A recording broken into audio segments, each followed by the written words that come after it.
ایک بات ہمیشہ یاد رکھیں، ہمارے دل و دماغ میں کسی بھی انفارمیشن جانے کے 3 راستے ہوتے ہیں.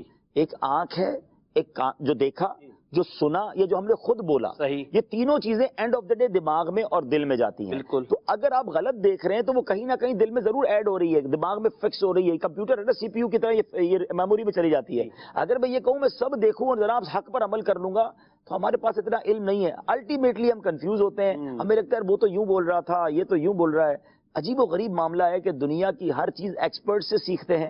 اپنا گھر بنانا ہو تو بلڈر کو بلاتے ہیں، علاج کرانا ہو تو ڈاکٹر کے پاس جاتے ہیں، جوتوں کے لیے بھی اچھے موچی کے پاس جاتے ہیں. مگر علم سیکھنا ہے تو جس کا بھی کلپ سامنے آ جائے سیکھ لیں گے.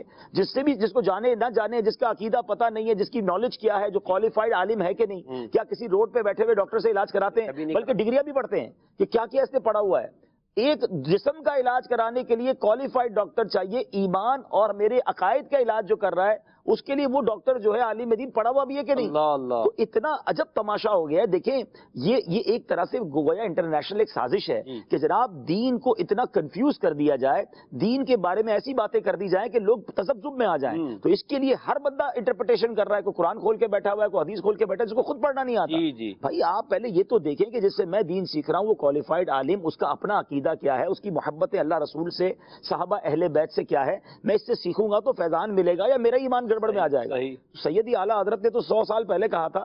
اب تو ایسا لگتا ہے وہ شعر بالکل مصداق ہو گیا ہے کہ سونا جنگل رات اندھیری، چھائی بدلی کالی ہے، سونے والوں جاگتے رہیو، چوروں کی رکھوالی ہے. اچھا اعلیٰ حضرت نے وہ شعر جب لکھا تھا ہم پڑھتے تو تھے، لیکن اب تو ایسا ایگزیکٹلی سمجھ آتا ہے کہ آنکھ سے کاجل صاف چرا لیں یا وہ چور بلا کے ہیں، تیری گٹھڑی تاکی ہے اور تو نے نیند نکالی ہے. کوئی میوزک کو جائز قرار دے رہا ہے، کوئی پردے کی اہمیت کو ڈی مورلائز کر رہا ہے. جناب الگ الگ تشریحات قرآن اور حدیث سے نکال کے لا رہے ہیں تاکہ لوگ دین چھوڑ دیں، لوگ عمل چھوڑ دیں، لوگ اسلام کو بالکل جناب اب سمجھنا ہی ختم کر دیں کہ کچھ نہیں ہوتا جناب. اب اس قدر اچھا افسوس یہ ہے کہ یہ ساری باتیں وہ کر رہے ہیں جو اسلام کی بات کرنے والے کہلاتے ہیں. اور ان کو اچھا بات ہوئی کہ پیچھے ایجنڈا کچھ اور ہے، خیالات کچھ اور ہیں.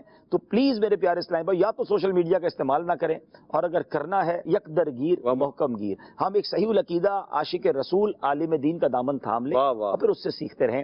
آپشن کے طور پر میں یہ نہیں کہتا صرف دعوت اسلامی، بہت سارے ماشاءاللہ ہمارے مفتیان کرام اور علماء ہیں، لیکن دعوت اسلامی کا سوشل میڈیا، اس کے سوشل میڈیا کے پیجز، اس کا ریٹن کانٹینٹ آپ بے فکر ہو کے سن بھی سکتے ہیں، فارورڈ بھی کر سکتے ہیں کہ یہ ایسے ہی نہیں لگا دیا جاتا. اس کو ایک علماء کی ٹیم ہے، وہ چیک کرتی ہے اور آگے بڑھاتی ہے. ایک آخری بات کہہ دیتا ہوں، ویڈیوز کے ساتھ ساتھ جو پوسٹوں کا سلسلہ چلا ہے، اب پوسٹ آئی، اب پرابلم یہ کہ اب نے یہ دیکھا کہ یہ پڑھو تو یہ ملے گا، خود پڑھتا نہیں ہے، 100 بندوں کو بھیج دیتا ہے. تو ایک تو پڑھنے کا رواج نہیں، فارورڈ کرنے کا رواج بہت ہے. اچھا پھر وہ جو لکھا ہوا یہ درست ہے بھی کہ نہیں. ہمیں خود ایسی کئی پوسٹیں دیکھی ہیں جو من گھڑت حدیثیں اور جناب غلط چیزیں ہوتی ہیں. تو فارورڈ کرنے سے پہلے کسی عالم دین سے پوچھ لیا جائے. ایسا نہ ہو کہ میں غلط مسئلہ آگے بڑھانے کا گناہ اپنے ذمہ لوں. پھر دوبارہ عرض کرتا ہوں کہ اس کے لیے بھی بہترین طریقہ یہ ہے کہ جو دعوت اسلامی کے آفیشیل پیجز ہیں وہاں سے اگر آپ کوئی پوسٹ اٹھا لیں گے تو بے دھڑک جو ہے نا آپ اس کو الحمدللہ ہر ایونٹ پر ہمارے پاس سے موضوعات پر ٹاپک پر آتی ہیں، ویڈیوز بھی آتی ہیں، پوسٹ بھی آتی ہیں. تو ہمیں تیار مال مل رہا ہے اور سلیکٹڈ اور اتھینٹیکیٹ مل رہا ہے، تو کیوں نہ اس کو آگے بڑھائیں.